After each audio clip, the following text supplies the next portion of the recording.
안녕하십니까, 노종면입니다. 파. 오늘은 이 글자로 얘기를 풀어보겠습니다. 자유한국당 참 오랜만에 들썩거립니다. 지지율이 오르고 나갔던 사람들도 복귀하는 흐름이 보입니다. 마침 달아오른 원내대표 선거전에서는 통합하자, 개파, 당파는 없다 이런 말들이 본물입니다.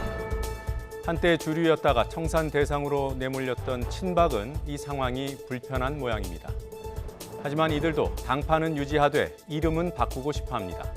그래서 나온 이름이 수당파, 당이 어려울 때 지킨 세력이라는 뜻입니다. 탈당했다 돌아온 복당파와 선명한 차별화를 원한다는 뜻이기도 합니다. 수당파와 복당파, 기사 제목 등에 첫자를 떼어 붙이는 건 어렵겠습니다. 수복, 복수, 둘 다 일방의 욕망으로 해석될 수 있기 때문입니다. 더 뉴스 오늘도 진실에 한 발 더 다가가겠습니다. 주요 뉴스부터 정리합니다. 박상현 앵커입니다. 양승태 전 대법원장으로 이어지는 사법농단의 연결고리가 끊어질 가능성이 생겼습니다. 이미 구속된 임종원 전 법원행정처 차장과 소환 임박설이 나왔던 양승태 전 대법원장 사이에서 범죄 공모를 했다고 의심받던 두 전직 대법관이 구속을 면했기 때문입니다. 법원에 의한 꼬리 자르기라는 비판이 나옵니다. 김정은 북한 국무위원장이 다음 주에 서울에 올 수도 있다는 보도가 또 나왔습니다. 청와대는 모든 가능성을 열어두고 준비한다는 입장일 뿐 구체적인 시기에 대해서는 언급이 없습니다. 전문가 분석 준비했습니다. 민주당 입장에서는 예산을 넘으니 비례대표라는 산을 만난 격입니다. 중요한 정치개혁 과제이면서도 아직은 여론의 주목을 받지 못하고 있는 선거제도 개혁, 특히 비례대표 선출 방식의 변화를 놓고 야3당이 대여 압박을 강화하고 있습니다. 손학규, 이정미 대표는 단식에 들어갔습니다. 유치원 3법에 대한 정기국회 처리 약속을 지킬 수 있는 마지막 기회가 오늘입니다. 상임위가 아닌 당 지도부에서 중재안을 중심으로 조정에 나섰기 때문에 합의 처리 가능성이 없지 않은 상황입니다. 유용이 가능했던 지원금을 보조금으로 바꾸지 않고 그대로 두되 교비와 함께 국가회계로 일원화해서 투명성만큼은 확보한다는 방안입니다. 박항서 매직으로 베트남이 또 한 번 들썩이고 있습니다. 동남아시아의 월드컵으로 불리는 스즈키컵에서 베트남이 결승에 올랐습니다. 세계적인 명장 에릭손이 이끄는 필리핀을 꺾은 베트남은 다음 주 말레이시아와 우승컵을 다툽니다. 2부 더 스포츠 코너에서 팀 베트남의 경기 종합해드리겠습니다. 더 뉴스 본격적으로 시작합니다.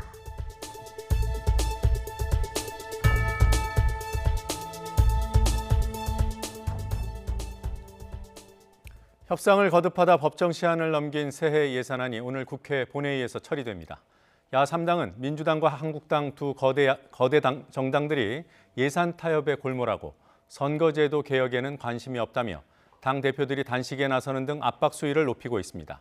지금은 민주당이 야3당을 설득하는 형국입니다. 국회 취재기자 연결합니다. 최기성 기자. 네, 국회입니다. 오늘 오후 본회의에서는 예산안만 처리되는 겁니까? 네, 오후 4시부터 열리는 본회의에서 더불어민주당과 자유한국당은 수정 예산안을 처리할 예정입니다. 구체적인 수정 예산안을 위한 실무 작업이 한창이어서 오늘 밤 늦게나 내일 새벽에 처리될 가능성이 큽니다. 야3당은 선거제도 개편과 함께 처리해야 한다며 거세게 반발하고 있습니다. 이에 대해 양당은 야3당 다독이기에 나섰는데요.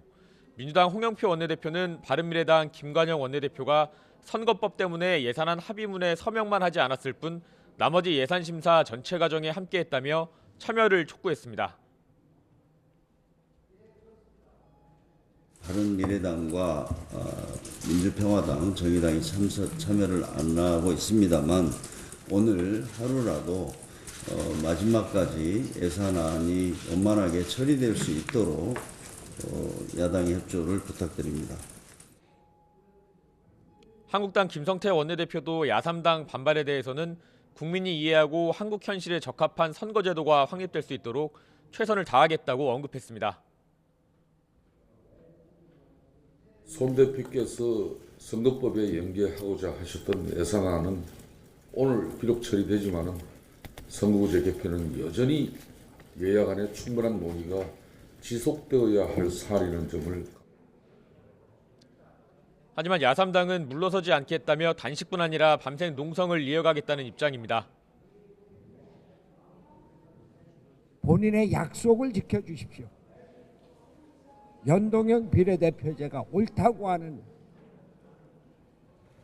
문재인 대통령 본인의 약속과 더불어민주당의 공약을 지켜주십시오.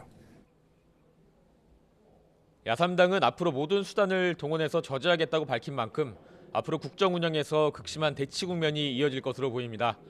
앞서 민주당과 한국당은 정부가 최초 제출한 470조 5천억 원 예산안에서 5조 원 넘게 감액하고 지역 SOC, 사회 간접자본 예산을 확대하는 데는 합의했습니다. 네, 야3당 단식 등에 대해서는 잠시 뒤 정동영 민주평화당 대표 중계로 연결해서 좀 더 자세히 들어보도록 하고요. 유치원 3법 협상은 오늘이 사실상 마지막일 텐데요. 상황이 어떻습니까? 네, 유치원 3법 처리를 놓고 평행선을 달렸던 여야가 연내 법안 처리를 위해 다시 만납니다. 국회 교육위원회는 잠시 뒤 법안 심사 소위원회를 속개하고 합의안이 나오면 전체 회의를 열어서 유치원 3법 합의를 시도할 예정입니다. 어제 열렸던 법안 소위에선 회계 처리 방식과 교비 유용 시 처벌 조항을 두고 격돌했지만 끝내 정해됐습니다. 여야 원내지도부 선에서 이뤄진 조정안은 교비 회계 처리는 일원화하고 지원금은 그대로 유지하는 바른미래당의 절충안에 최소한의 처벌 조항을 넣는 방식이 될 것으로 파악됐습니다. 교육위원회는 오늘 법안 소위와 전체 회의에 이어서 법제사법위원회까지 거친 뒤에 본회의에 상정한다는 계획입니다. 네, 북한 김정은 국무위원장 답방이 임박한 것 아니냐는 보도들이 나오고 있습니다. 정치권 반응은 어떻습니까? 네, 오늘 국회 외교통일위원회 전체 회의가 열렸습니다. 이 자리에 참석한 조명균 통일부 장관을 상대로 여야 의원들의 관련 질의가 쏟아졌습니다. 조 장관은 지난 9월 평양 남북정상회담에서 합의된 대로 김 위원장의 연내 답방을 위해 북측과 협의 중이라고 밝혔습니다. 조 장관은 다만 북측이 구체적인 답을 주지 않고 있다고 말했습니다. 조 장관은 북측도 기본적으로 합의 이행 의지가 충분하다며 김 위원장이 서울 답방이 북한 비핵화와 북미 관계 그리고 남북 관계에서 중요한 계기가 될 것이라고 덧붙였습니다.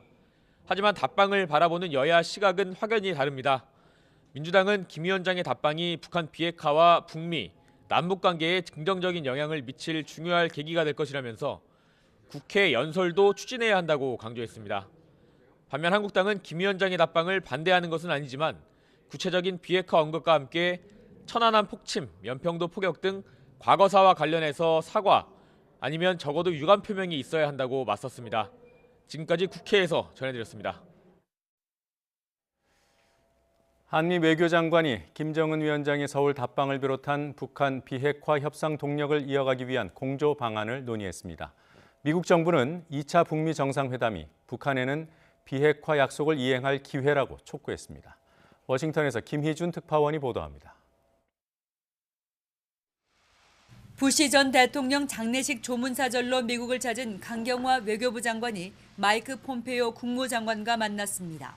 지난 10월 폼페이오 장관의 4차 방북 직후 서울에서 회동한 지 2달 만입니다. 외교부는 두 장관이 북미 협상과 남북관계 진전을 논의했다며 대북 제재 이행의 중요성을 재확인하고 북핵 공조를 이어가기로 했다고 밝혔습니다. 미 국무부는 양측이 최종적이고 완전히 검증된 북한 비핵화를 위한 긴밀한 협력을 계속하기로 했다고 강조했습니다. 지난주 아르헨티나에서 열린 한미 정상회담 합의의 연장선상에 있습니다. 두 장관은 특히 문재인 대통령과 트럼프 대통령이 공감대를 이룬 김정은 국무위원장의 서울 답방 문제도 협의한 것으로 전해졌습니다. 또 내년 1, 2월로 추진 중인 2차 북미 정상회담을 위한 고위급 회담에 북한이 아직 응하지 않고 있는 만큼 그 전략을 심도 있게 조율한 것으로 보입니다. 존 볼턴 백악관 국가안보보좌관은 2차 북미 정상회담에 대해 김 위원장이 비핵화 약속을 이행할 또 한 번의 기회라고 말했습니다. 2차 정상회담에서 실질적인 비핵화 조치에 진전이 있어야 한다는 점을 강조한 언급입니다. 미국은 내년 초 2차 북미 정상회담을 연일 기정사실하고 있지만 북한은 대답 없는 메아리입니다. 장고를 거듭하고 있는 김 위원장이 서울 답방과 북미 회담에 언제 어떻게 호응할지 주목됩니다. 워싱턴에서 YTN 김유진입니다. 전직 대법관으로는 헌정사상 최초로 구속의 갈림길에 섰던 박병대, 고영한 전 대법관에 대한 구속영장이 기각됐습니다. 서울중앙지방법원은 증거자료 수집이 광범위하게 이루어진 데다 공모관계 성립에 의문의 여지가 있는 등 구속 사유와 필요성을 인정하기 어렵다고 밝혔습니다. 박병대 전 대법관에 대해서는 노모가 기다린다는 개인 사정까지 고려됐습니다. 어제 신문에서 박 전 대법관은 어머니가 문에 기대어 서서 아들이 돌아오기를 기다린다는 뜻의 고사성어 기문이망을 언급하면서 내가 집으로 돌아갈 수 있는지는 판사님께 달렸다고 호소한 것으로 전해졌습니다. 양승태 전 대법원장이 공범으로 적시된 구속영장을 법원이 기각한 것이어서 수사 차질은 불가피할 것으로 보입니다. 이 두 전직 대법관에 대한 구속 청구가 기각돼 법원을 바라보는 여론의 시각은 더 싸늘해지게 됐지만 사법부의 수장인 대법원장은 내부를 향해 수사 협조에 대해 해명을 해야 하는 상황입니다. 오늘 오전 열린 전국 법원장 회의에서 김명수 대법원장은 검찰 수사에 대한 법원의 수사 협조가 불가피한 선택이었다고 말했습니다.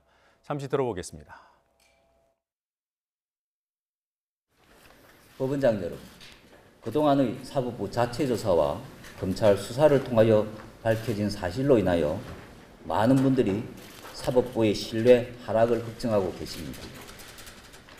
그러나 저는 추가조사와 특별조사, 수사 협조의 뜻을 밝힐 때마다 많은 분들의 의견을 경청하여 신중히 결정하였고 지금도 그 결정은 불가피한 선택이었다고 믿고 있습니다.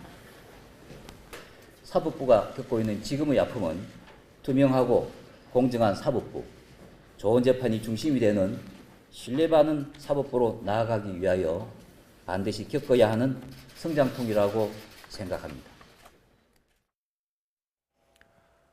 박항서 감독이 지휘하는 베트남이 동남아시아 월드컵인 스즈키컵에서 마침내 결승에 올랐습니다.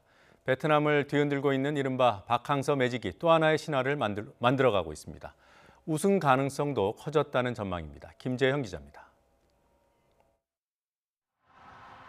4강 1차전에서 필리핀을 2대1로 제압한 베트남은 홈에서 열린 2차전에서도 같은 점수로 이겼습니다. 후반 체력이 떨어지는 필리핀의 약점을 공략한 박항서 감독의 용병술이 제대로 적중했습니다. 실제로 베트남은 후반 38분 이후 연이어 2골을 터뜨리며 필리핀을 무너뜨렸습니다. 경기 내내 냉정함을 유지한 박항서 감독은 추가골 순간 주먹을 불끈 쥐고 환호했습니다. 베트남은 1, 2차전 합계 4대2 완승으로 2008년 우승 이후 10년 만에 결승에 진출했습니다. 4강전이 열린 하노이 국립경기장은 간간히 보이는 태극기와 함께 붉은 물결로 뒤덮였습니다. 이 모든 영광은 선수와 베트남 전 국민에게 정말 감독으로서 진심으로 감사 말씀드립니다. 베트남은 대회 최다 우승국 태국을 꺾은 말레이시아와 우승을 다툽니다. 태국이 경기 종료 직전 페널티킥 실축으로 탈락하면서 베트남은 껄끄러운 상대를 피했습니다. 앞서 베트남은 조별 예선에서 말레이시아를 2대0으로 꺾은 경험이 있어 자신감에서 앞섭니다. 결승전은 오는 11일과 15일 말레이시아와 베트남을 오가며 홈앤드 어웨이 방식으로 열립니다.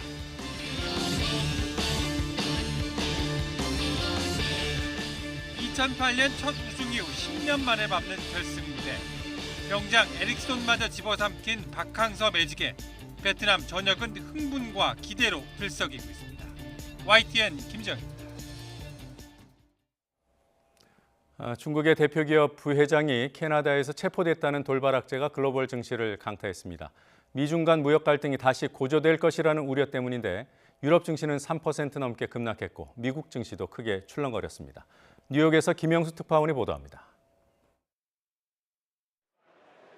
뉴욕 증시가 중국 대표 통신 장비 업체 화웨이의 멍한조 부회장 체포 소식에 하루 종일 출렁였습니다. 미중 간 무역 갈등이 다시 고조될 것이란 우려가 커졌기 때문입니다. 다우지수는 장중 800포인트 가까이 급락하기도 했습니다. 하지만 미국 중앙은행인 연방준비제도가 금리 정책에 변화를 고려하고 있다는 언론 보도가 나오며 투자 심리가 살아났습니다. 월스트리트 저널은 연준이 이번 달 금리를 올린 뒤 내년에 추가로 올릴지 지켜볼 가능성이 있다고 보도했습니다. 다우지수는 낙폭을 크게 줄였고 나스닥 지수는 상승 반전했습니다. 하지만 미중 간 무역 갈등 고조 우려는 장중 내내 투자 심리를 위축시켰습니다.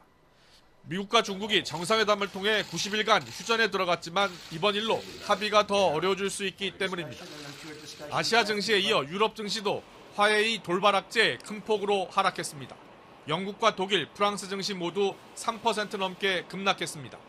뉴욕 증시는 당분간 미중 무역 갈등 고조라는 악재와 연준의 금리 인상 기조 변화라는 호재가 충돌할 것으로 보입니다. 뉴욕에서 YTN 김영수입니다.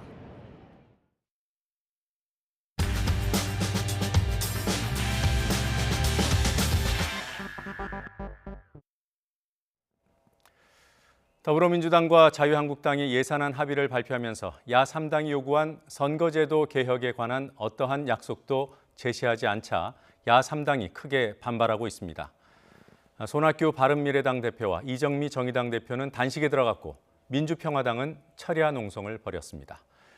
기득권에 안주한다고 비판을 받은 민주당에서는 야3당의 선거제도 개혁 요구는 의석수를 늘리겠다는 의도라고 맞받아치는 목소리도 나옵니다. 선거제도 개혁 문제가 이른바 밥그릇 싸움 프레임으로 이해되는 것을 가장 경계해야 할 당사자들이 스스로 그런 구도를 만들어가는 건 아닌가 하는 이런 생각도 듭니다. 일단 오늘은 투쟁 수위를 높이고 있는 야3당의 입장을 들어보겠습니다. 정동영 민주평화당 대표 연결합니다. 정 대표님, 안녕하세요. 네, 안녕하세요. 네, 자 단식과 철야 3당이 조율해서 진행되는 건가요?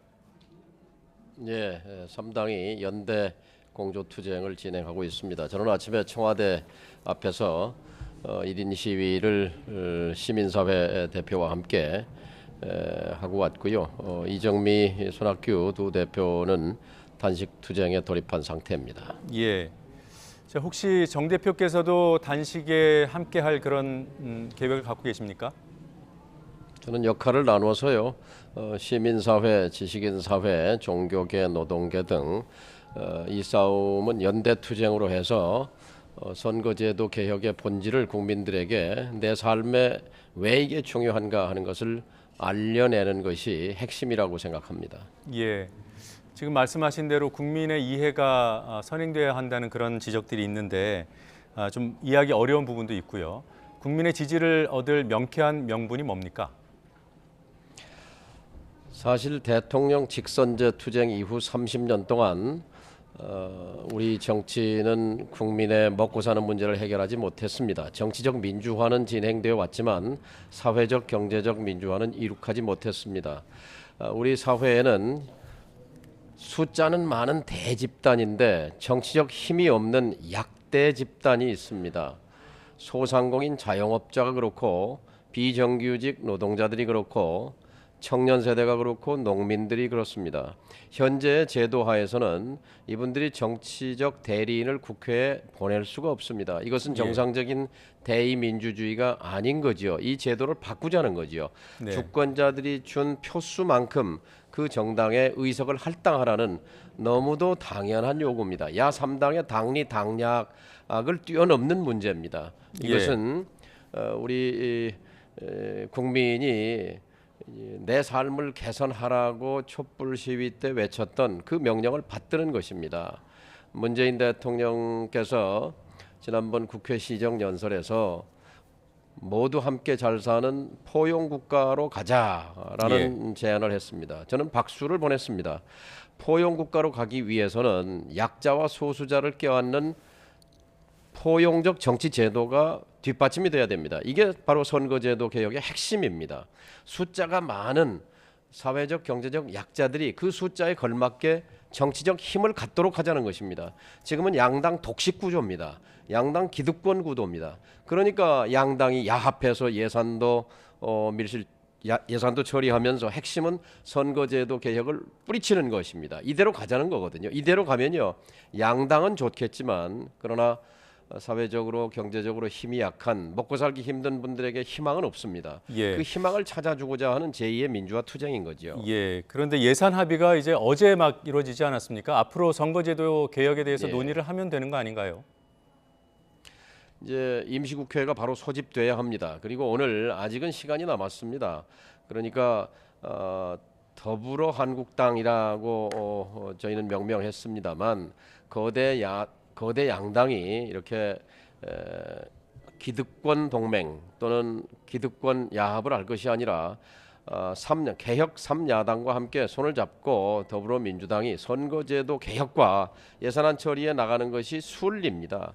적폐연대는 이 정부가 실패하는 길입니다. 개혁연대의 길을 가라고 촉구하고 있는 거죠. 이것은 문재인 대통령이 지금이라도 선택할 수 있는 길입니다. 근데 민주당 쪽 얘기를 들어보면 민주당도 연동형 비례대표제 취지에 공감한다 이러고 있습니다. 뭐가 문제인 겁니까 그러면? 앞에 수식어가 붙죠. 한국형 연동형 비례다. 우리 실정에 맞는 연동형 비례다. 그것은 짝퉁이고요. 가짜죠. 유신 독재를 한국형 민주주의라고 포장한 것과 마찬가지입니다. 연동형 비례는요. 2015년 선거관리위원회가 제안했을 때 민주당이 환호했던 안입니다. 바로 그거다라고 해서 당론으로 못 박았던 안입니다. 아무리 집권 여당이 됐기로서니 이런 식으로 신발을 거꾸로 바꿔 신을 수는 없습니다. 글쎄요, 그 민주당에서는 좀 오해하고 있다. 야3당이 민주당 입장도 비슷하고 논의를 하면 되는데 지금 뭐 너무 각을 세우는 게 아닌가 뭐 이런 입장도 있고요. 그리고 또 하나 연동형을 하게 되면 의석수가 늘어나는 것이 불가피하다.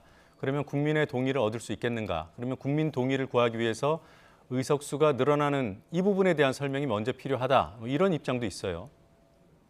올해 국회 예산이 6,300억인데요. 이거 20% 깎으면 됩니다. 5천억으로요. 지난 수십 년 동안 국회 예산이 제일 많이 증가했어요.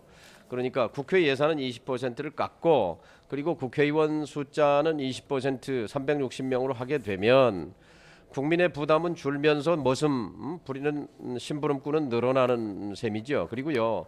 유럽 국가들 선진 국가들 보십시오. 국회의원들 자전거 타고 다니고 뭐 운전비서가 어디 있습니까? 귀족형 국회의원이 아니라 이제는 정말 서민형 국회의원 시대를 열자는 것이 선거제도 개혁입니다. 그러면 뭐 물론 선거제도 개혁이 뭐 이루어져야 되겠지만 원하는 방향으로 되지 않더라도 국회 예산을 깎거나 국회의원들의 기득권을 내려놓는 쪽으로 민주평화당은 목소리를 낼 그런 입장인 건가요? 그렇죠. 국회의원들의 불체포 특권이라든지 예. 지금 국회의원들이 누리고 있는 특권을 줄이고 국회의원 숫자를 늘리는 것에 대해서는 국민들께서도 많이 이해해주고 계십니다. 예. 그리고 선거제 개편에 대해서는 60% 이상의 국민들이 찬성하고 계시기 때문에 이 선거제도 개혁이 단순히 국회의원들 의석 배분하는 문제가 아니라 아까 말씀처럼 숫자는 많은데 정치적 힘이 없는 자신의 정치적 대리인을 국회에 보내지 못하고 있는 농민, 소상공인, 청년세대, 비정규직 이런 분들의 목소리가 국회에 들어오도록 하겠다는 그래서 포용적 복지국가로 가자는 그런 제2의 민주화 운동의 취지를 갖고 있는 거죠. 그런데 이것을 애써서 지금 거대 양당은 소수 야당들이 자기들 의석을 더 늘리기 위한 것이다. 이런 식으로 왜곡하고 있는데요. 통탄할 일입니다. 예. 뭐 그렇게 오해를 받을 바에야 차라리 지역구를 줄여서 현재 의석수인 300명을 유지하면서도 연동형 비례대표를 하자. 이런 주장은 불가능합니까? 그것은 바로 중앙선거관리위원회의 아니고요. 100점짜리입니다. 그러니까 현재 253명의 지역구 의원을 200명으로 줄이고요. 그다음에 비례대표 100명을 해서 독일식 권역별 연동형 비례를 하는 게 좋겠다는 게 선관위 제안인데요. 예. 그런데 이것은 실현 가능성은 제로입니다. 왜냐면요. 253명의 지역구 의원을 200명으로 줄인다는 것은 20% 지역구를 줄인다는 건데요. 네. 예를 들면 충청남도가 국회의원이 10명이에요. 전라남도가 10명이에요. 10명이 8명으로 줄어들면 그 10개 지역이 다 영향을 받습니다. 10명이 다 반대한다는 거지요. 예. 그러니까 253명 의원이 한 명도 찬성하지 않는 안을 선관위가 제출한 겁니다. 그러니까 253명을 그대로 인정한 선에서 국회 예산을 20% 깎아버리자. 예. 그리고 숫자를 100명으로 늘리면 360명이면은 독일식 연동형 비례대표제를 할 수 있는 거고 네. 쓰레기 종량제 하는 것보다 더 쉬운 겁니다. 이렇게 정치 개혁을 하면 문재인 대통령의 원대한 비전인 포용 국가로 가는 길이 열리는 것입니다. 예. 덴마크나 네덜란드나 스위스나 스웨덴이나 핀란드나 이런 나라들 다 사회적 경제적 약자들이 다 자신의 정치적 대리인을 의회에 보내고 의회와 행정부에 주권자들의 목소리가 제대로 반영되기 때문에 다 복지국가로 간 거거든요. 한국의 지금 자유한국당 그리고 더불어민주당이 대한민국의 사회적 경제적 약자들을 대변합니까? 그렇지 않지 않습니까? 기득권이라고 불리지 않습니까? 자, 한 가지만 더 여쭤보겠습니다. 민주당이 좀 감정적으로 틀어질 수 있는 그런 공세를 취한 게 아닌가 하는 그런 전술적인 측면에서의 지적이 있고요. 그리고 또 오늘 이해찬 대표 같은 경우에는 이제 빨리빨리 논의하자, 그러면 된다, 이런 입장이던데 앞으로 그런 논의 요구에는 응할 생각입니까? 선거제도 개혁은 항상 열려 있는 거죠. 지금이라도 오늘 오후에라도 5당 대표 회동이라도 통해서 선거제도 개혁에 대한 정부 여당의 의지, 문재인 대통령의 신념과 철학이지 않습니까? 일관되게 김대중 대통령, 노무현 대통령, 문재인 대통령의 염원인데 이것을 짓밟는다면 이 여당이 국민의 지지를 받을 수 있겠습니까? 지금이라도 5당 대표가 만나서 마지막 타결 시도를 해야 된다고 봅니다. 연동형 비례대표를 도입한다는 그 문구 하나면 국회는 정상화됩니다. 네, 알겠습니다. 네, 지금까지 정동영 민주평화당 대표 연결해서 들어봤습니다. 고맙습니다. 예, 감사합니다.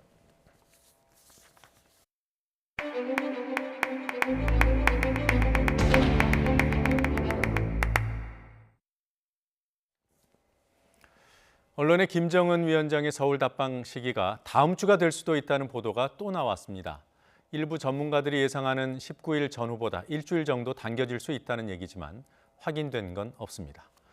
미국에서 트럼프 견제가 만만치 않아 보입니다. 미국의 노력에도 불구하고 북한이 몰래 핵무기 생산을 지속하고 있는 게 아니냐는 의심이 미국의 주요 언론을 통해 제기되고 있습니다. 최근 뉴욕타임스의 삭감몰 미사일 기지 보도가 사실상 오보로 비판받고 있는 상황에서 이번에는 CNN이 영저동 기지를 의혹의 대상으로 지목했습니다. 박원곤 한동대 국제지역학 교수와 함께 이 문제 짚어보도록 하겠습니다. 어서 오십시오. 네, 안녕하세요. 네. 자, CNN이 보도한 영저동 기지 처음 드러난 건가요? 아니 그렇지는 않습니다. 1999년에 이제 CNN은 영어 발음을 해서 영저동이라 했는데 영저리고요. 양강도에 있는 것이고 한미 정보 당국이 이미 파악은 하고 있었죠. 다만 이번에 그 영저리 인근에 한 7마일 우리로 따지면 11km 떨어진 곳에 이제 새로운 시설 확장 공사가 있었고 특히 이제 지하 터널을 뚫고 있고 거기에 지하 벙커 시설을 만들고 있다. 그렇기 때문에 이것이 북한이 갖고 있는 대륙간 탄도미사일 ICBM 기지가 아닌가 이제 그런 식의 보고가 지금 CNN을 통해서 발표가 된 것입니다. 예. 그럼 기존에 한미 당국이 파악했다는 영저리 기지는 그 ICBM 기지는 아니었던 건가요? 그 북한이 갖고 있는 그 미사일 전략 기지가 사실 세 가지 벨트로 돼 있거든요. 그래서 위로 올라갈수록 장거리 미사일입니다. 영정도면 이제 그 맨 윗부분이라서 북중 국경 지역이죠. 그래서 그쪽에 이제 장거리 미사일이다라고 생각을 했었는데 1999년에는 이제 북한의 장거리 미사일 능력이 그 정도는 안 됐기 때문에 그것을 미국을 타격할 수 있는 ICBM급 대륙간 탄도 미사일이라고 생각은 하지 않았죠. 근데 우리가 다 알다시피 작년 11월 29일에 화성 15형 대륙간 탄도 미사일을 이제 북한이 완성했다라고 얘기를 하니까 그 이후에는 이것이 대륙간 탄도 미사일 기지가 될 수 있다라고 지금 생각을 하고 있고 그것은 한미 정보 당국에서 양쪽 다 그 가능성이 있다라고 인정하고 있습니다. 네, 뉴욕타임스의 그 삭감몰 보도보다는 조금 더 구체적인 것이 영저리 기지 주변으로 뭔가가 이제 확장되고 있다라고 말씀하셨잖아요. 이제 위성 사진을 토대로 분석했다는 건데 그 위성 사진의 촬영 시점은 나와 있습니까? 예, 삭감몰이랑은 좀 많이 다른 게요. 삭감몰의 그 시설은 일단 그 6.12 북미 정상회담 이전 3월 달에 사진을 썼던 것이고 이번에 그 미들머리라는 연구소에서 했는데 주로 이제 구글 어스나 그런 민간 위성의 사진을 활용을 했습니다만 6월 이후에 8월까지의 사진을 다 포함을 한 겁니다.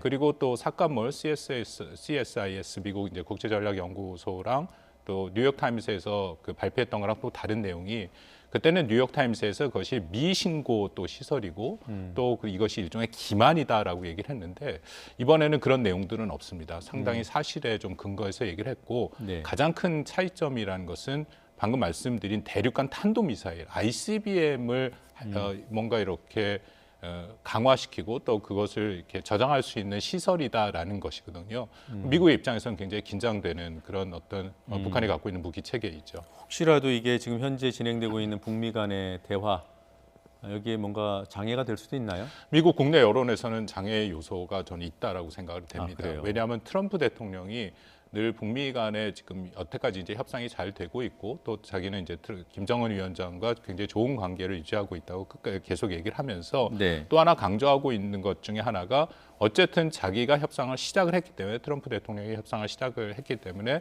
북한이 핵과 장거리 미사일 발사 실험을 다 중단하지 않았느냐. 네. 더 이상 미국 본토에 대한 위험은 없다라고 계속 얘기를 했거든요. 근데 네. 만약에 ICBM 관련돼서 미사일 기지가 지금 확장되고 있고 공사가 되고 있고 어떻게 보면 강화되고 있다라는 것이 발견이 된다면 그러면 트럼프 대통령이 얘기했던 것에 대해서는 좀 반대 증거가 나타나는 거기 때문에 예. 정치적인 부담이 있을 가능성도 있다라고 생각합니다. 예, 그러나 이거는 뭐 위성 사진, 그것도 상업 위성 사진을 분석한 것이어서 증거라고 보기에는 어렵고요. 그러니까 분석 차원인 거고 의심 차원인 거죠. 예. 네, 알겠습니다. 뭐 여하튼 간에 미국 내부에서는 트럼프를 견제하는 흐름으로 보여요. 이게 트럼프가 싫어서일까요? 아니면 미국의 국익 차원일까요? 미국에는 지금 북한 비핵화 문제, 북한 핵 문제를 바라보는 시각이 세 종류가 있다고 보시면 됩니다. 네. 이제 트럼프 대통령과 폼페이오 장관 같이 일종의 이제 정치가 그룹이 있죠. 그들은 물론 뭐 비핵화의 원칙을 견지를 합니다만 정치적인 이해를 상당히 반영해서 움직이는 그룹들이 있고요. 네. 또 하나는 우리가 좀 더 신경을 써야 될 그룹이 미 의회입니다. 네. 또 의회랑 미국 워싱턴에 있는 이제 전문가 그룹들이 있는데 네. 그 그룹들이 북한에 대해서 가장 강경한 입장을 보이고 있죠.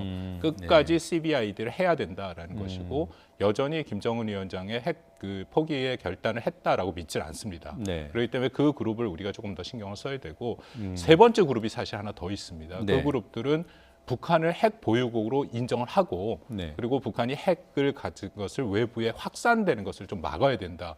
그런 그룹이 물론 이제 목소리는 앞에 말씀드린 두 그룹보다 작긴 하지만 분명히 존재를 하거든요. 네. 그래서 우리가 미국과의 어떤 외교를 하거나 이 한반도의 비핵화 문제를 다룰 때는 이 세 그룹을 다 생각해서 좀 정교하게 접근할 필요가 있습니다. 예.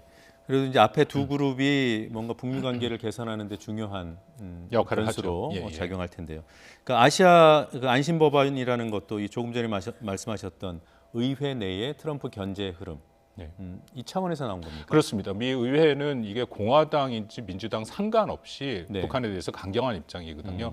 방금 말씀하신 안심 법안이라는 것은 미 공화당이랑 민주당이 공동 발의를 해갖고 네. 상원 외교위를 통과했다. 지금 전체 회의까지 통과했습니다. 물론 뭐 구속력은 없습니다. 예를 들어서 북한에 대해서 제재를 해제하면 30일 내에 제재 해제에 관한 보고서를 의회에 제출해라라는 네. 이제 그런 내용이긴 하지만 여전히 미 의회에서는 특히 예. 뭐 지난 중간 선거 때 민주당이 지금 하원을 다수당이 되지 않았습니까? 예. 좀 더 적극적으로 이 트럼프 행정부의 여러 가지 정책들, 특히 한반도 정책에 대해서는 조금 더 견제를 할 가능성이 있다고 생각합니다. 네, 물론 뭐 실효성이 없는 법안이긴 하지만 정치적으로는 압박이 되겠다 이렇게 예, 보시는 그렇습니다. 거군요. 예. 예.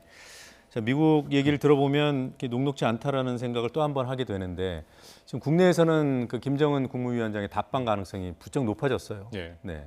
이게 시간이 지날수록 점점 가능성이 높아진다라고 생각을 하는데요. 예. 뭐 나름대로의 이유는 충분히 있었고 결정적인 계기는 12월 1일 날 한미 정상회담 때 이제 네 가지 핵심안을 발표를 했습니다. 네. 우리 한국에서 발표를 했는데 그 네 번째가 이제 김정은 위원장 답방이 한반도 평화 체제의 모멘텀이 될 수 있다라고 네. 얘기를 했고 그것을 또 금세 받아서 트럼프 대통령이 북미 정상회담도 2차 북미 정상회담도 지금 고려를 하고 있고 심지어는 어떤 장소도 한 3군데 정도 물색을 네. 하고 있다라고 얘기를 했습니다. 물론 그 얘기는 지난 10월 달에도 비슷한 얘기를 예. 장소 4군데를 물색하고 있다 얘기를 하긴 하나 했었어요. 줄었군요. 예, 하나 줄어서 얘기를 하긴 했습니다만 그 다음에 이제 문 대통령이 가능성이 높다라고 얘기를 한 거죠. 그래서 지금 사실 10월 7일 날 폼페이오 장관 4차 방북 이후에 지금 네. 2달이 넘어갑니다만 지금 북미 간의 비핵화 협상은 사실상 교착 상태거든요. 네. 그렇기 때문에 이제 김정은 위원장 연내 답방이 어렵지 않을까라고들 많이 생각을 했는데 최근 한 2, 3일의 전체 기류는 점점점 가능성은 좀 높아진다라고 생각이 됩니다. 물론 우리 정부는 지금 상당히 부인하고 아직도 여러 가지 네. 가능성이 있다라고 얘기를 하는 상황이죠. 예, 가능성은 있지만 날짜에 대해서는 확인을 안 해주는 상황이고 예. 확인해줄 사안이 없을 수도 있는 거고요. 예. 근데 여하튼 간에 연내 답방을 한다면 그 전에 북미 고위급 회담이 열리기는 어려울 것 같아요. 뭐 북한의 입장 또 한국의 입장도 마찬가지입니다만 뭐 제일 좋은 것은 고위급 회담이 먼저 열리는 것이죠. 그래서 고위급 회담이 열린다라는 것은 뭐 2차 북미 정상회담의 날짜와 시기를 정할 가능성이 굉장히 높습니다. 만약 그것이 정해진다면 김정은 위원장 입장에서는 훨씬 부담 없이 답방을 할 가능성은 있지요. 근데 지금 전체적인 시기랑 북한의 태도를 봐서는 아직은 지금 구체적으로 좀 전향적인 입장을 발견되지는 않고 있습니다. 예. 그 한미 정상회담 이후에 문재인 대통령이 얘기한 것 중에 트럼프 대통령이 김정은 위원장한테 전해주라 하면서 한 얘기가 있다 그랬어요. 근데 물론 이제 구체적인 얘기가 좀 더 있을 수 있는데 그게 뭘까요? 뭐 그거는 그 문 대통령의 기내회견에서 좀 자세히 얘기를 했는데요. 그 일단 김정은 위원장 답방이 중요하다라고 트럼프 대통령도 동의를 했고 또 답방을 하면 문 대통령에게 김정은 위원장에게 전달해 달라고 하면서 여러 가지 얘기를 했습니다만 핵심 중에 하나가 김정은 위원장이 원하는 것을 들어주겠다. 그러니까 그게 뭘까? 그게 뭘까죠. 거기까지 얘기를 했다라는 거거든요. 그래서 그게 뭔지는 아마 우리가 이렇게 생각을 할 수 있었습니다. 그 만약 이제 뭐 문 대통령이 귀국을 하고 나서 만약에 그것이 구체적인 내용이 있다면은 북한한테 전달을 했을 가능성이 있거든요. 그러려면 다시 한번 우리 특사단이 이제 김정은 위원장을 만나서 면담을 해서 그 내용들을 전달할 수 있었다라고 생각하는데 지금 특사단은 가지는 않고 있습니다. 그리고 뭐 제가 이해하는 트럼프 대통령의 화법과 그날 한미 정상회담의 전체적인 시간 같은 것을 봤을 때는 구체적인 얘기까지는 안 나온 것이 아닌가 그렇게 생각이 되거든요.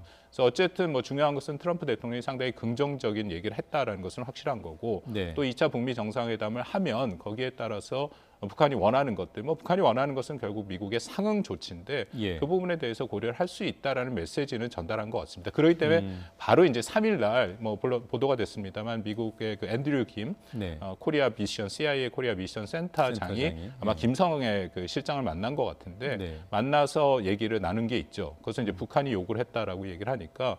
북한의 입장에서는 지금 한미 정상회담 결과 또 우리 문 대통령이 발언했던 것 그런 거의 진위 여부를 미국한테 아마 직접 확인하려고 했을 것이다라고 생각합니다. 임기가 다 돼서 단순히 인사한 것은 아니다. 그렇게 생각합니다. 자, 김정은 위원장 입장에서는 뭐가 제일 고민스러울까요?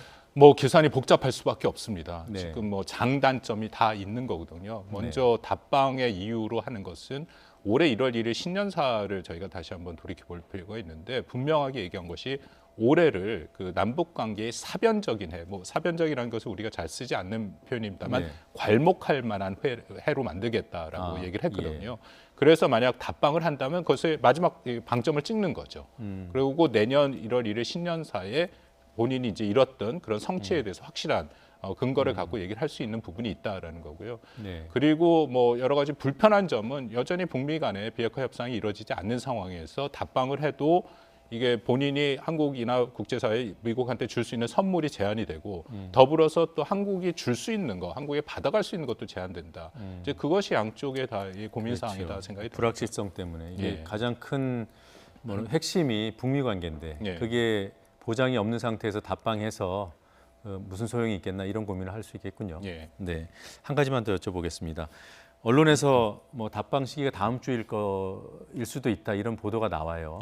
교수님께서는 어떻게 생각하세요? 일단 17일은 피할 가능성이 크죠. 17일이 이제 자기 아버지 기일 김정일 위원장의 사망일이니까 그날은 아마 포기를 할 거고 저는 후반부에도 연내 답방을 한다면은 후반부도 저는 가능성이 있다라고 생각이 됩니다. 그래서 나온 날이 18에서 20일 아닙니까? 근데 20일 이후도 저는 좀 가능하다라고 보거든요. 지금 20일 이후를 저희가 배제하는 것이 이제 북한에서 이른바 총화 기간이라서 그 1년을 결산하고 뭐 내년도 계획을 하고 그런 기간인데 뭐 북한 체제상 또 만약 위원장이 움직인다 하면은 그 총화 기간에도 저는 움직일 수 있다라고 생각이 되거든요. 그리고 물리적으로 아무리 빨라도 한 열흘 정도의 준비 기간은 좀 필요하지 않을까 그동안 준비를 했다고 가정하면 하더라도 지금 남북 간에 뭔가 협의해야 할 내용들은 있다라고 생각이 되거든요. 다음 주는 급하다. 좀 시간이 모자르다고 생각이 됩니다. 알겠습니다. 오늘 여기까지 듣겠습니다. 고맙습니다. 감사합니다.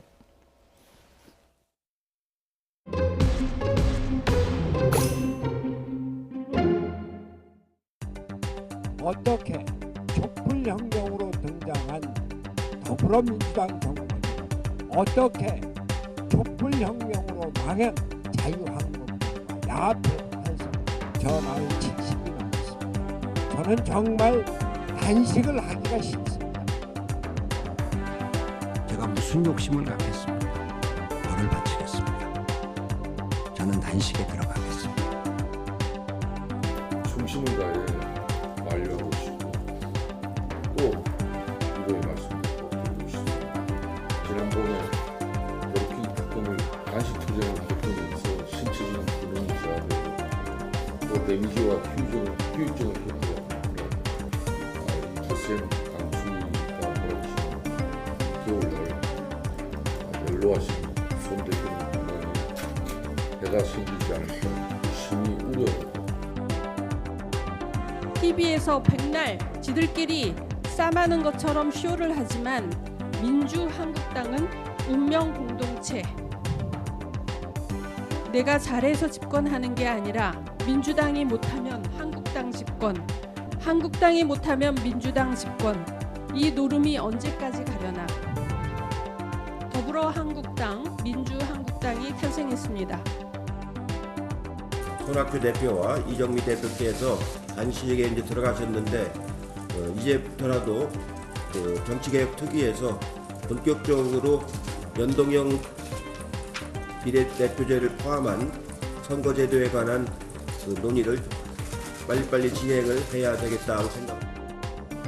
87년에 대통령 직선제가 만들어지고 난 이후에 30년 만에 찾아온 정치개혁의 기회입니다.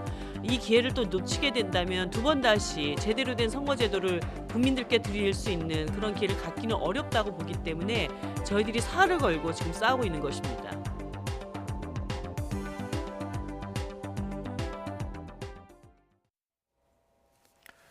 네, 강력한 북극 한기가 남하하면서 한파가 맹위를 떨치고 있습니다. 주말에는 한파가 절정에 이른다는 예보입니다. 자세한 날씨 알아보겠습니다. 유다연 캐스터. 네, 명동에 나와 있습니다. 네, 지금도 많이 춥습니까? 네, 그렇습니다. 지금 한낮이지만 서울의 기온은 영하 5도, 그리고 칼바람이 불면서 체감 온도는 영하 11도까지 떨어져 있습니다. 오늘 얼마나 추운지 여러분들께 보여드리기 위해서 이렇게 물에 젖은 수건을 한 30분 정도 밖에 놨는데 지금 보이시죠? 책받침처럼 빳빳하게 굳어버렸습니다. 오늘 나가실 때 옷차림 정말 든든히 해주셔야 할 것 같습니다. 네. 앞으로는 그런 거 하실 때 좀 장갑 좀 끼고 하셔야겠어요. 북한은 우리나라보다 더 추울 텐데 어느 정도까지 기온이 떨어져 있습니까? 네, 우리나라와 북한의 기온은 한 4, 5도 정도 차이가 난다고 보시면 됩니다. 물론 북한이 우리나라보다 조금 더 추울 텐데요. 백두산의 경우 오늘 영하 28도까지 내려갔다고 하고요. 특히 백두산 천지에는 오늘 물이 얼었다고 합니다. 예년보다 보름 정도 일찍 이 얼음이 관측됐다고 하는데 내년 6월 중순쯤에나 이것이 다 녹을 전망이라고 합니다. 현재 전국 곳곳에 한파주의보가 내려져 있습니다. 경기와 강원 영서, 충북, 경북 지역을 중심으로 내려져 있고요. 그리고 서해안과 또 동해안으로는 강풍 경보도 내려져 있습니다. 또 곳곳에 풍랑특보도 발효 중입니다. 추위는 오늘이 끝이 아닙니다. 보통 이맘때 서울 아침 기온이 영하 5도, 그리고 낮 기온은 영상권인데요. 내일과 모레 서울 아침 기온이 영하 11도까지 떨어지면서 이번 한파가 절정을 보이겠습니다. 내일 자세한 아침 기온 살펴보도록 하겠습니다. 내일 서울이 영하 11도, 대구가 영하 6도로 전국이 영하권 맹추위를 보이겠고요. 북한도 평양이 영하 13도, 신의주 영하 14도까지 내려가서 오늘보다 더 추워지겠습니다. 낮에도 영하권입니다. 내일 서울 낮 기온이 영하 3도, 대전 영하 2도로 오늘과 비슷하겠고요. 북한은 평양이 영하 7도, 함흥 영하 2도로 낮에도 종일 영하권 추위를 보이겠습니다. 지금 서해안에는 추위 속에 눈도 내리고 있습니다. 현재 전북 서해안과 전남 영광에는 대설주의보가 내려진 가운데 많은 눈이 오고 있는데요. 내일까지 전북 서해안에는 10cm 이상의 폭설이 쏟아지겠고요. 그 밖에 서해안과 제주 산간에도 2에서 7cm, 충남과 전남 내륙에도 1에서 5cm의 눈이 오겠습니다. 이 때일은 기습 한파에 한랭 질환도 비상입니다. 실외 활동은 될 수 있으면 자제를 하시고요. 저처럼 이렇게 모자나 장갑 그리고 목도리를 착용해서 보온에 꼭 신경 쓰시기 바랍니다. 지금까지 명동에서 YTN 유다현입니다.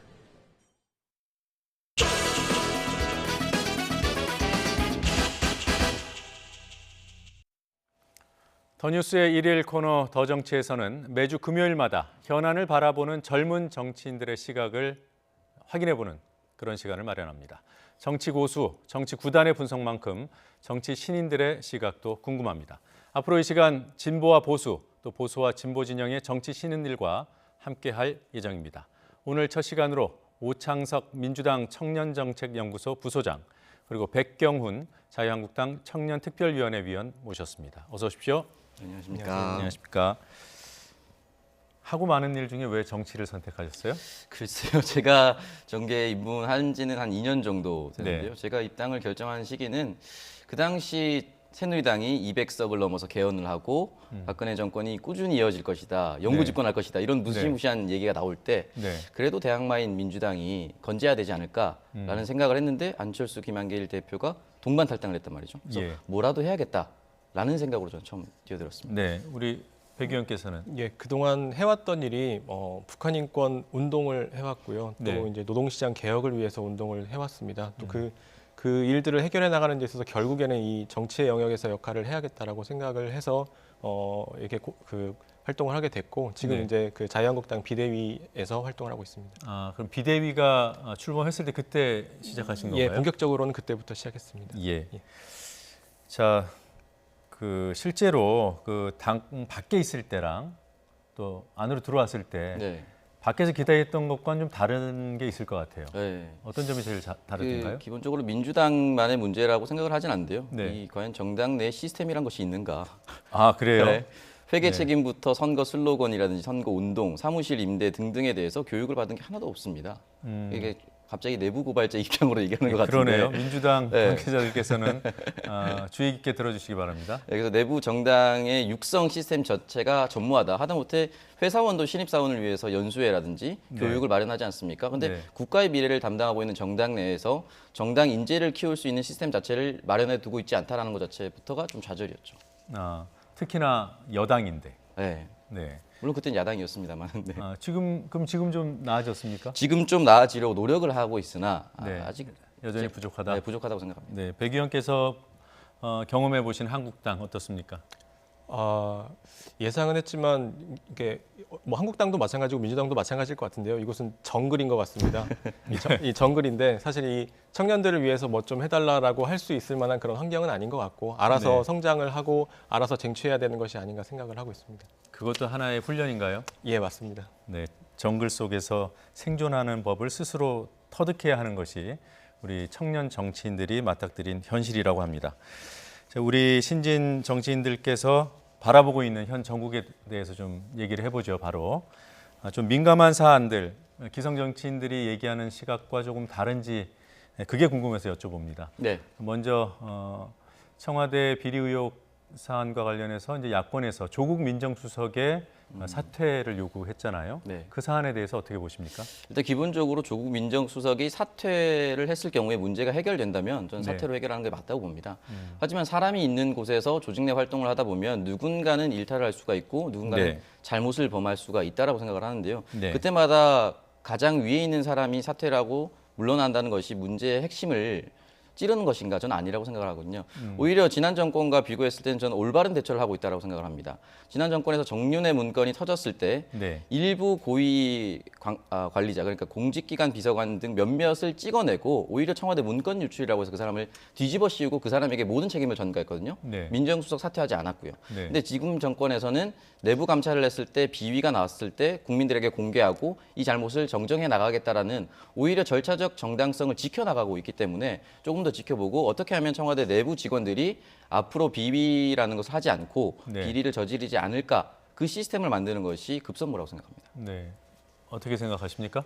문재인 대통령이 자주 이야기하는 것이 정의롭고 공정한 나라입니다. 사실 이 청와대 비위 문제에 있어서 아직 명확하게 밝혀진 것이 없고 청와대에서 명확하게 얘기해 준 것이 없는 것으로 알고 있는데요. 물론 이 대법원 감찰도 해야겠지만은 사실 그 청와대 내에서 이걸 어떻게 그럼 어떤 문제들이 있고 이 어떤 것이 진짜 문제인지에 대해서 국민들에게 좀 이렇게 알기 쉽게 있는 그대로 이렇게 설명을 해주고 그러면 그렇게 설명을 해주는 과정 속에서 그러면 그 조국 민정수석의 역할이 적절했는지 판단이 적절했는지 그러면 청와대의 그런 대응은 적절했는지 이런 것들이 나올 것 같은데 사실 그런 것들이 뭐 일단 기다려보자라고만 입장이 나오고 있어서 좀 매우 우려스러운 것이 사실인 것 같습니다. 그러면 그런 감찰 결과가 나오고 예. 좀 더 명확해졌을 때 사퇴 요구를 해도 늦지 않은 거 아닐까요?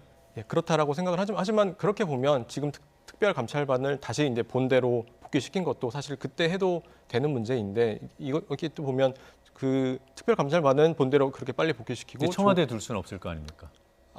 예, 그렇죠. 예, 네. 예, 알겠습니다. 다른 사안들이 워낙 많아서 짧게 여쭤볼게요. 지금 한국당 내부에서 박근혜 전 대통령 불구속 수사해야 한다 이런 주장들이 나오고 있고 또 뭐 최근에는 뭐 결의안을 제출하자 이런 논의도 있었던 것 같아요. 이런 흐름에 대해서 과연 국민의 여론, 정서와 부합할 수 있는 것인지 어떻게 생각하십니까?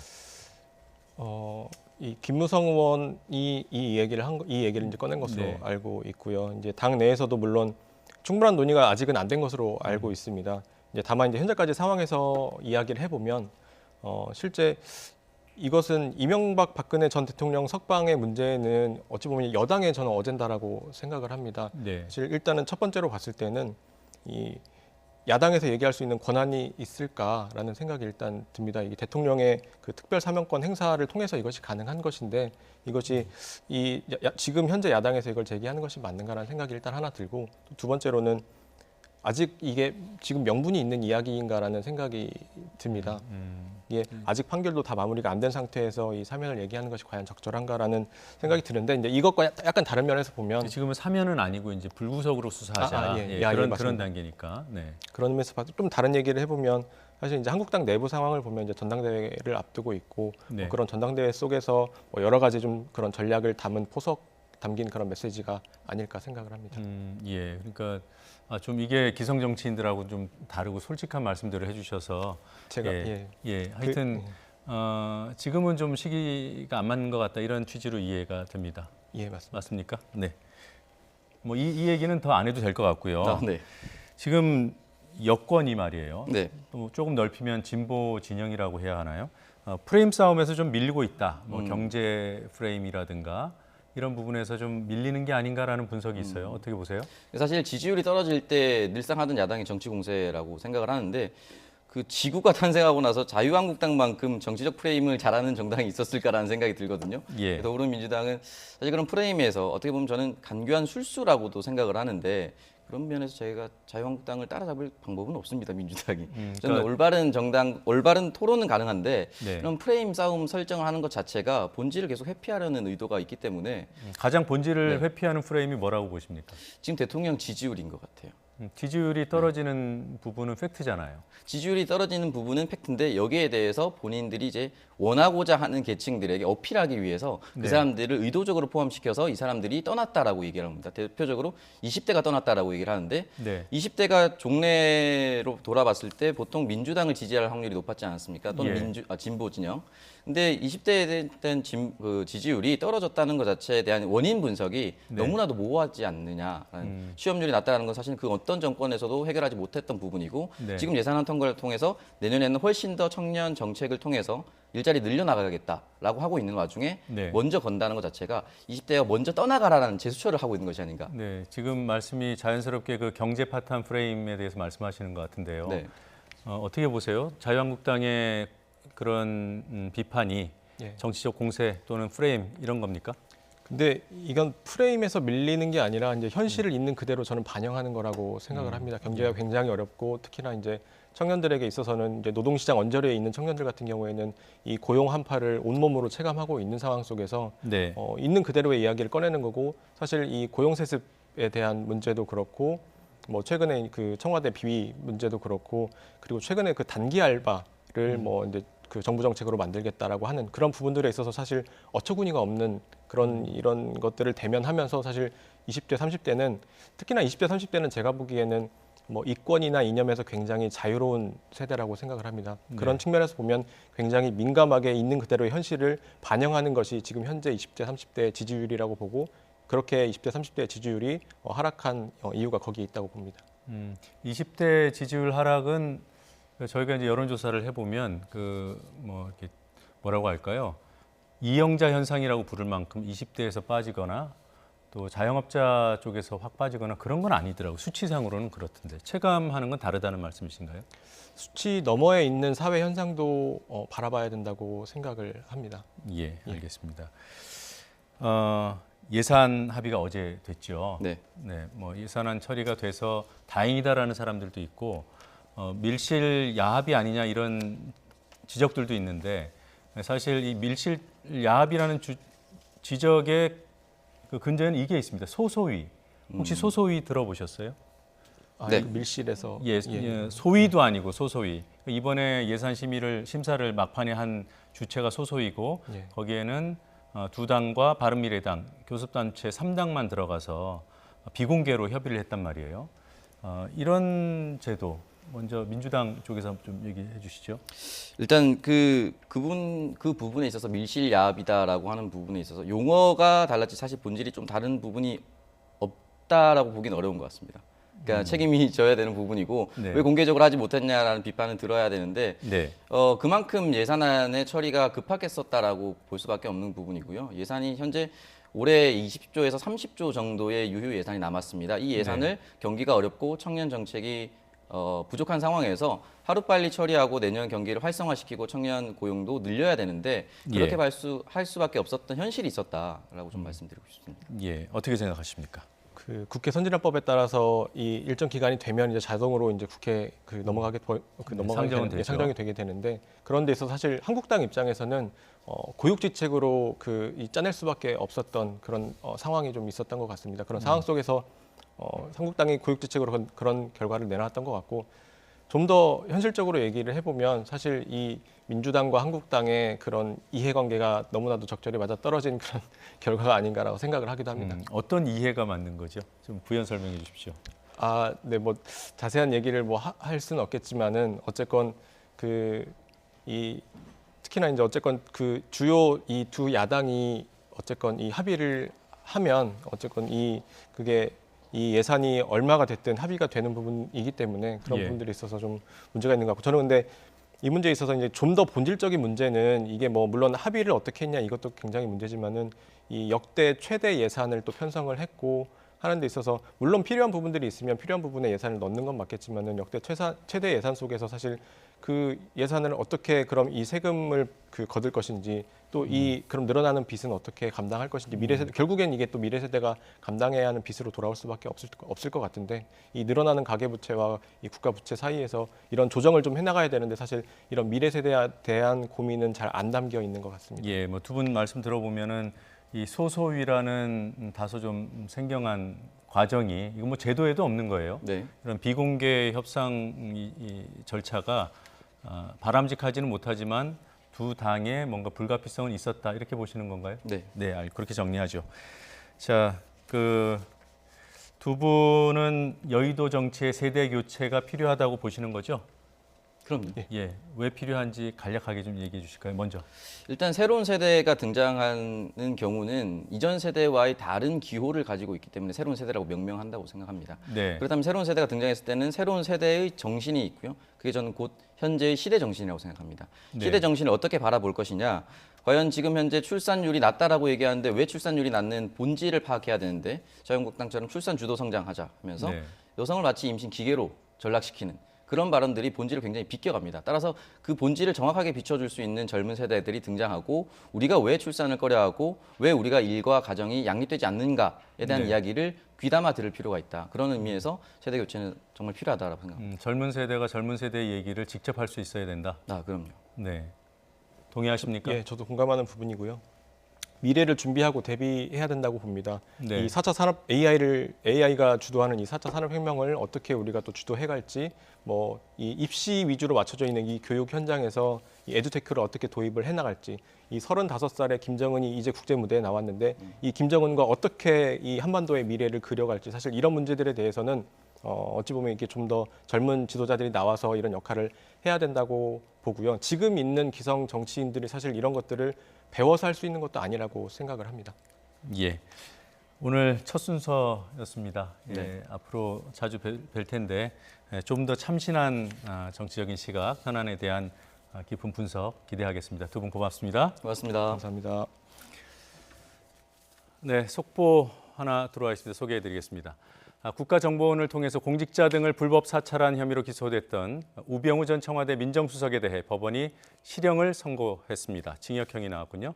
서울중앙지방법원은 오늘 오후 우 전 수석에 대한 1심에서 징역 1년 6개월을 선고했습니다. 우 전 수석은 박근혜 정부 청와대 민정수석으로 재직할 당시에 추명호 전 국정원 국익정보국장을 통해서 공직자와 민간인을 광범위하게 불법 사찰하게 한 혐의로 재판에 넘겨졌습니다.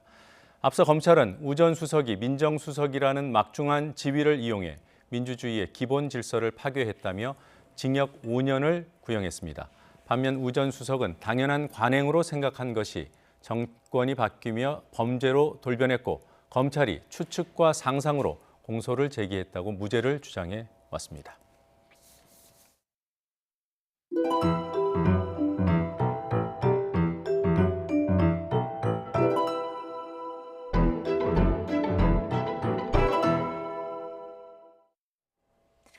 뉴스브리핑입니다. 사법행정권 남용 의혹의 핵심 피의자인 박병대, 고영한 전 대법관의 구속영장이 기각된 것에 대해 시민단체가 법원을 규탄했습니다. 양승태 사법농단 대응을 위한 시국회의는 오늘 오전 10시 서울중앙지방법원 앞에서 기자회견을 열고 사법농단이라는 반헌법적 행위에 대해 법원이 면죄부를 줬다고 비판했습니다. 이어 두 전직 대법관에 대한 영장 기각은 법원의 제19 감싸기라며 국회가 특별재판부 설치와 법관 탄핵에 나서야 할 때라고 강조했습니다. 대통령 직속 저출산 고령사회위원회가 저출산 정책의 패러다임을 모든 세대의 삶의 질을 높이고 성평등을 확립하는 방향으로 전환하는 내용을 담은 로드맵을 확정 발표했습니다. 로드맵에 따르면 부모의 양육비 부담을 줄이기 위해서 내년부터 1세 미만 영아의 의료비 부담을 사실상 제로로 하고 이를 초등학교 입학 전 아동까지 확대해 나가기로 했습니다. 만혼 추세를 고려해 이르면 내년 하반기부터 현재 30%인 난임시술비 본인 부담률을 더 낮추고 45살인 건강보험 적용 나이도 올리기로 했습니다. 아울러 내년부터 만 5세 이하 아동 전원에게 월 10만 원의 아동 수당을 지급하고 내년 9월부터는 지급 대상을 초등학교 입학 전 아동으로 확대하기로 했습니다. 음주운전으로 윤창호 씨를 숨지게 한 혐의로 기소된 26살 박모 씨가 오늘 오전 부산지법 동부지원에서 열린 첫 재판에서 혐의를 모두 인정했습니다. 재판부는 피해자 가족들이 사회에 빨리 복귀할 수 있도록 해달라는 검사 요청에 따라 다음 달 11일 공판에서 구형까지 진행하기로 했습니다. 재판을 지켜본 윤 씨 아버지는 집행유예 등으로 풀려나는 일이 없이 금고형 이상 실형이 내려지기를 원한다고 말했고 윤 씨의 친구들도 법원 앞에서 기자회견을 열고 엄벌을 촉구했습니다. 국내 첫 영리병원의 조건부 개설 허가에 대해 시민단체의 반발이 잇따르고 있는 가운데 병원 측도 반발하고 있습니다. 제주녹지국제병원은 제주도가 조건부 개설 허가를 발표한 후 공문을 보내 내국인 진료를 제한한 허가 조건이 부당하다고 판단해 법적 대응을 검토하고 있다고 밝혔습니다. 병원 측은 외국인 전용 또는 내국인 이용 제한 조건 허가는 근거가 없다는 주장인데 앞으로 내국인 진료 문제 관련 논란이 확대될 전망입니다. 시민 프로축구단인 대구FC 전용 경기장이 다음 달, 그러니까 내년 1월에 문을 엽니다. 창단한 뒤 최고 성적을 거두고 있는 대구FC의 경기력 향상은 물론이고 지역 축구 활성화의 기폭제가 될 것으로 보입니다. 허성준 기자가 취재했습니다. 막바지 공사가 한창인 대구FC의 새 전용구장입니다. 15,000여 명을 수용할 수 있을 뿐만 아니라 국가대표팀 경기를 유치할 수 있는 국제 규격을 갖췄습니다.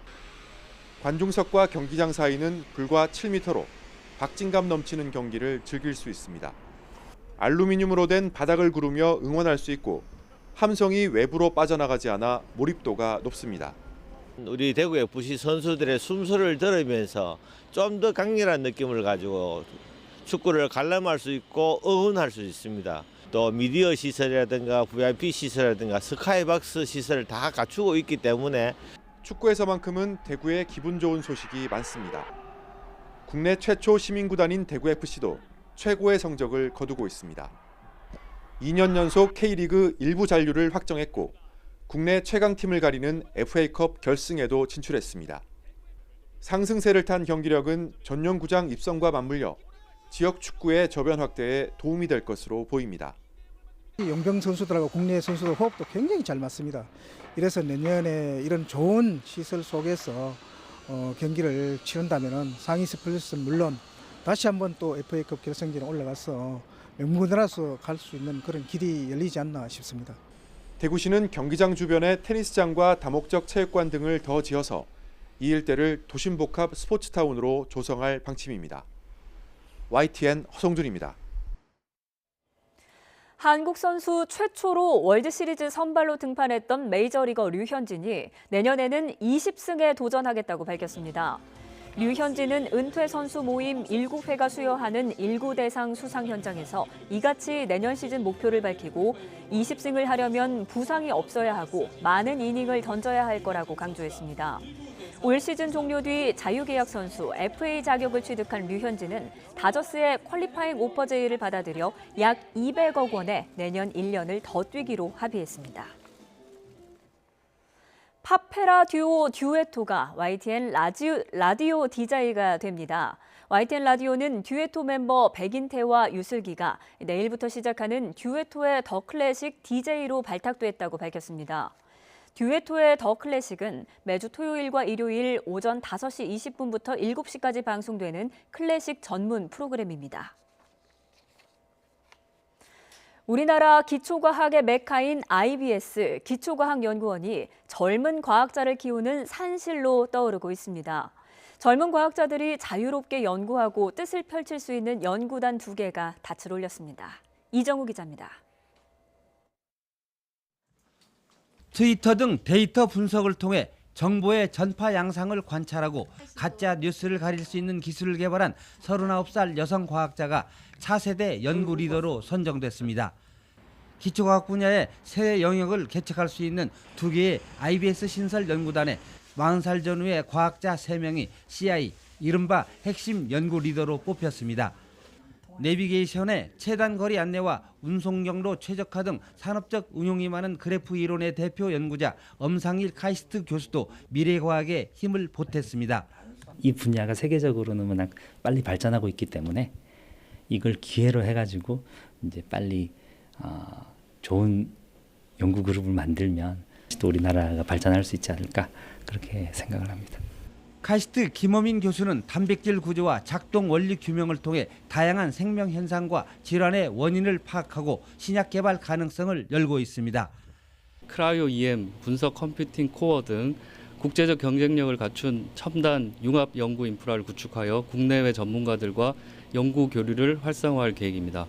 현재로도 여러 가지 연구 업적들이 좋으시지만 앞으로가 더욱더 기대되고 또 향후 머지않아서 세계적인 석학으로 이제 발돋움할 것으로 생각이 들고요. 젊은 과학자 그룹의 연구단 2개가 출범하면서 IBS 연구단은 본원에 7개, 대학 캠퍼스 14개, 외부 9개 등 모두 30개로 늘었습니다. YTN 이정우입니다. 흔히 독감으로 불리는 인플루엔자가 예년보다 빠르게 확산하고 있습니다. 질병관리본부의 감염병 포털에 따르면 지난달 25일부터 이달 1일까지 48주 차에 외래 환자 1000명 가운데 독감 의심 환자가 19.2명 발생했다고 밝혔습니다. 3주 전에는 7.8명의 의심 환자가 발생했는데 이보다 3배 가까이 급증한 것입니다. 또 지난주인 48주 차에 독감 의심 환자가 19.2명 발생한 것은 신종 인플루엔자가 유행했던 2009년 이후 9년 만에 가장 높은 수준입니다. 네, 잠시 뒤 돌발 영상과 함께 2부로 돌아오겠습니다.